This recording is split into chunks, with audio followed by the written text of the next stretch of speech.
Hi, I'm Bridget Cormack, Deputy Editor of the Weekend Australian Review. And recently, I got the chance to be a zombie extra on Wyrmwood Apocalypse, the sequel to Wyrmwood Road of the Dead, an Australian action horror film. So I'm an extra in the Wyrmwood sequel. To get into character, I had my hair and makeup done. I'm playing a zombie today. My first task is to die. We started making films as soon as I got my first video camera, which I would have been about 13. We weren't very sophisticated with story, so I was like, I'll chop you up and put you in a bag and there'll be lots of blood and that'll be the film.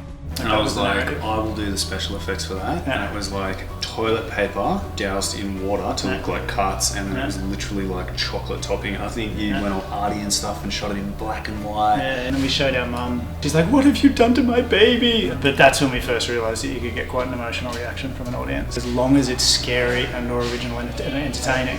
So as long as you tick those boxes, like, it doesn't have to look expensive. I also got to hang out on set with actor McKenzie, who returns in the sequel in a somewhat surprising role. McKenzie is just the best dude to have on set. He's such a lovely, creative guy, mad actor, and just super positive energy. And we knew that this part of Reese was going to be physically demanding, would need someone who's got an action intense physicality about them, but also like a dramatic vulnerability.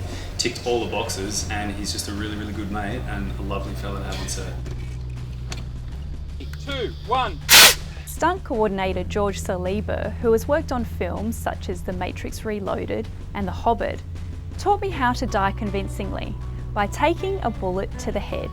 And we can actually take your head off with a series of bullets, and it's going to explode in a beautiful kind of cloud of pink mist, and that's going to be amazing. And you've already done that, and you did the head tip really well. George our stunt coordinator taught you how to do that. So you're a natural zombie, Bridget. You're very good. Thank you.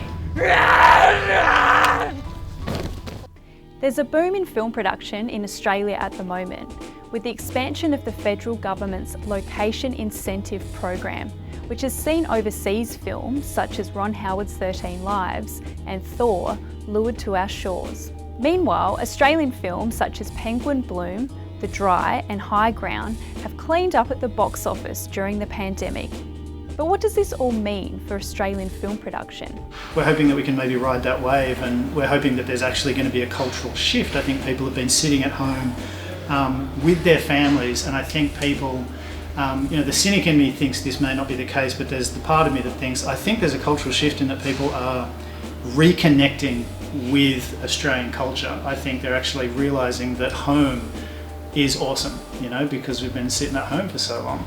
And so I think that's extended to the film industry. So I think we're going to see a resurgence of people going to the cinema and having a great time together as a community. So that's what I'm hoping for.